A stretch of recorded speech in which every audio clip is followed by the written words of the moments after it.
ઈશ્વરિયાથી જામજોધપુર સુધી 16 કિલોમીટરની પદયાત્રા એ હેમતખવા દ્વારા શરૂ કરવામાં આવી। ઈશ્વરિયાથી જામજોધપુરને જોડતો રસ્તો છે એ 12 વખત ઓનલાઈન ટેન્ડર પ્રક્રિયા હાથ ધરાણી, પરંતુ હજુ સુધી એક પણ એજન્સી આનું કામ નાખેલ નથી। કે ફક્ત એક ઈશ્વરિયાનો રોડ ને પણ જામનગર જિલ્લાના 55 રસ્તાઓ, દેવભૂમિ દ્વારકા જિલ્લાના 62 જેટલા રસ્તાઓ અને જૂનાગઢ જિલ્લાના 42 જેટલા રસ્તાઓ છેલ્લા 21 મહિનાથી મંજૂર થવા છતાં પણ SOR ના ભાવ ખૂબ નીચા હોવાના કારણે કોઈ એજન્સીઓ ટેન્ડર ઉપાડવા તૈયાર નથી।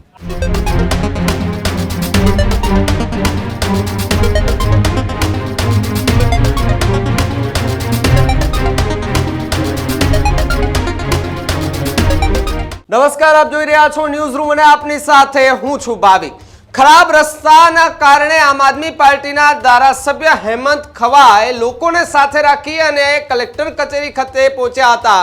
તે તાળાબંધી કરી હોવાના પણ અત્યારે સમાચાર મળી રહ્યા છે। આમ આદમી પાર્ટીના નેતાઓ એ હવે વિરોધ પ્રદર્શન કરી રહ્યા છે। હેમતખવા એ મામલતદાર કચેરીએ પહોંચી અને ત્યાં તાળાબંધી કરી હોવાની વાત જે છે તે અત્યારે સામે આવી રહી છે। હેમતખવાએ કહ્યું કે અધિકારીઓનું મોઢું કાળું કરીને રસ્તા રોકો આંદોલન કરવામાં આવશે। ઈશ્વરિયાથી જામજોધપુર સુધી 16 કિલોમીટરની પદયાત્રા એ હેમતખવા દ્વારા શરૂ કરવામાં આવી। રસ્તા માટે 12 વખત ટેન્ડર કરવામાં આવ્યું, ટેન્ડર થયું છતાં પણ કામ ન થયું હોવાના આરોપ જે છે તે લગાડવામાં આવ્યા। 21 વખત મુખ્યમંત્રી તો બીજી તરફ જો વાત કરવામાં આવે તો એમને પત્ર લખ્યા, 4 વખત રૂબરૂ મળ્યા, રસ્તાઓ મંજૂર હોવા છતાં પણ બાંધકામ શરૂ ન થયું હોવાના આરોપ હેમતખવાએ લગાડ્યા છે। 1 મહિનામાં કામ ન શરૂ થયું તો ઉગ્ર આંદોલનની ચીમકી પણ ઉચ્ચારવામાં આવી છે। ખરાબ રસ્તાઓમાં વિરોધમાં આમ આદમી પાર્ટીના એ ધારાસભ્યની પદયાત્રા જોવા મળી રહી છે। જે પ્રમાણે આ દ્રશ્યો કે જેની અંદર હેમતખવા એ મામલતદાર કચેરીએ પહોંચીને ત્યાં તાળાબંધી કરી હતી, લોકોને સાથે રાખી, ગ્રામજનોને સાથે રાખી અને ઉગ્ર વિરોધ કર્યો।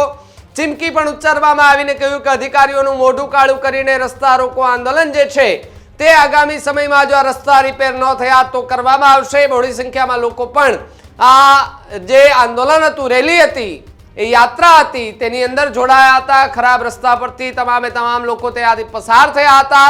જે પ્રમાણે આ વિડીયો જેની અંદર સામે આવ્યા અને એમાં એવા પણ આરોપ કે 21 વખત રજૂઆતો કરવામાં આવી છે છતાં પણ રસ્તાઓ એ જ હાલતમાં અત્યારે જોવા મળી રહ્યા છે। ટેન્ડર પ્રક્રિયા હાથ ધરવામાં આવે છે છતાં પણ રોડ સારા નથી બનાવવામાં આવતા।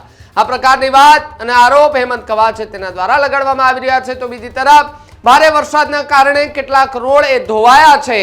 એ ધોવાયેલા રોડ ઉપરથી રોજ હજારો વાહન પસાર થતા હોય છે, વાહન ચાલકો પસાર થાય છે, અકસ્માત થાય છે તો એમના જવાબદાર કોણ તે પ્રકારના સવાલો જામજોધપુરમાં જ ઉઠી રહ્યા છે। ત્યારે આંદોલનની સાથે જે પદયાત્રા કરવામાં આવી તેને લઈને હેમતખવાએ શું કહ્યું, આવો સાંભળીએ। આજે જામજોધપુર તાલુકાના ઈશ્વરિયા ગામથી લઈ અને જામજોધપુર શહેર સુધી 16 કિલોમીટરની પદયાત્રા ઈશ્વરિયા, ખડબા તથા આજુબાજુના ગામના ગ્રામ લોકો દ્વારા યોજવામાં આવી। ઈશ્વરિયાથી જામજોધપુરને જોડતો રસ્તો છે એ 12 વખત ઓનલાઈન ટેન્ડર પ્રક્રિયા હાથ ધરાણી, પરંતુ હજુ સુધી એક પણ એજન્સી આનું કામ નાખેલ નથી। જ્યારે સમગ્ર જામનગર જિલ્લાની આ અંગે તપાસ કરી ત્યારે અમારા ધ્યાનમાં આવ્યું કે ફક્ત એક ઈશ્વરિયાનો રોડ ને પણ જામનગર જિલ્લાના 55 રસ્તાઓ, દેવભૂમિ દ્વારકા જિલ્લાના 62 જેટલા રસ્તાઓ અને જૂનાગઢ જિલ્લાના 42 જેટલા રસ્તાઓ છેલ્લા 21 મહિનાથી મંજૂર થવા છતાં પણ SOR ના ભાવ ખૂબ નીચા હોવાના કારણે કોઈ એજન્સીઓ ટેન્ડર ઉપાડવા તૈયાર નથી। આ અંગે 4 વખત માનનીય મુખ્યમંત્રી શ્રીને રૂબરૂ મળીને રજૂઆત કરી, એમના સલાહકારો સાથે, એમના સચિવો સાથે કલાકો સુધી બેસી અને અમારો પ્રશ્ન એને ધ્યાને મૂક્યો છે છતાં પણ 21 મહિનામાં સરકારનું આ અંગે યોગ્ય ધ્યાન નથી ગયું। ત્યારે ના છૂટકે આજે અમારે મામલતદાર કચેરીને તાળાબંધી કરવા જવાની ફરજ પડી છે અને સમગ્ર સૌરાષ્ટ્રના રસ્તાઓની હાલમાં હાલત ખૂબ જ ખરાબ છે।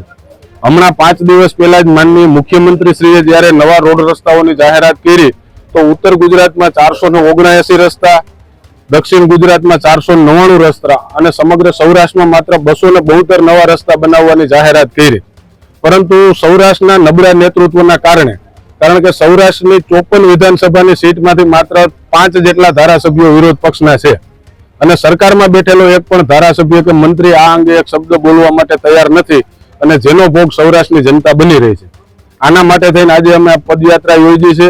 આગામી 1 મહિનાની અંદર જો અમારા પ્રશ્નનું નિરાકરણ નહીં આવે તો અમે બાંધકામ વિભાગના અધિકારીઓના મોઢા કાળા કરવાની અને જામનગર જિલ્લા પંચાયત કચેરી ખાતે બાંધકામ વિભાગની જે ઓફિસ છે આમે અહીંયા 50% જેટલો સ્ટાફ છે. તો જે પ્રમાણે આમ આદમી પાર્ટીના ધારાસભ્ય હેમંત ખવાએ એ અધિકારી સામે એ ચીમકી ઉચ્ચારી છે, સાથે જેવું પણ કહેવામાં આવ્યું છે અને એક વખત સરકારમાં રજૂઆત કરવામાં આવી, બાંધકામ શાખાને પણ રજૂઆતો કરવામાં આવી, લેખિત મૌખિક બધી જ કરવામાં આવી રજૂઆતો, છતાં પણ કોઈ જાતનું કામકાજ શરૂ ન કરવામાં આવ્યું. ટેન્ડરો પાસ થયા છે છતાં પણ કામગીરી ન કરવામાં આવતા આખરે રેલી સ્વરૂપે એ ત્યાં પહોંચ્યા હતા મામલતદાર કચેરીએ, ત્યાં પણ રજૂઆત કરી. જોકે કોઈ જાતનું કામ ન થતા આખરે એમણે ત્યાં તાળાબંધી કરી હોવાના સમાચાર સાથે જ પ્રતિક્રિયા આપતા હેમંત ખવાએ પણ એવું કહ્યું છે કે જો આગામી સમયમાં રસ્તાઓ સારા નહીં બને તો પછી એ અધિકારીનું મોઢું કાળું કરી અને એને રસ્તા પર ફેરવીશું. આ પ્રકારની વાત જે છે તે જામજોધપુરમાંથી આવી રહી છે. ન માત્ર જામજોધપુર, ગુજરાતના અનેક એવા ગ્રામ્ય વિસ્તારો છે, નાના શહેરો છે, તેની અંદર પણ ખરાબ રસ્તાઓના કારણે લોકો ત્રાહિમામ પોકારી ઉઠે છે. નાના મોટા અકસ્માતો, લોકોને નાની મોટી ઈજાઓ જે છે તેમાં દિન પ્રતિદિન એ ખરાબ રસ્તાના કારણે ઈજાઓના કેસમાં સતત વધારો થઈ રહ્યો છે. ત્યારે તંત્ર અને સરકારે પણ આ પ્રકારની જે કામગીરી, રસ્તાઓ ખરાબ છે તો ત્યાં કામગીરી એ સારી કરવાની પણ જવાબદારી સરકારની છે. સમાચારમાં અત્યારે બસ એટલું. GTPL 285 નંબર પર આપ જોતા રહેજો ન્યૂઝ રૂમ ગુજરાત. નમસ્કાર.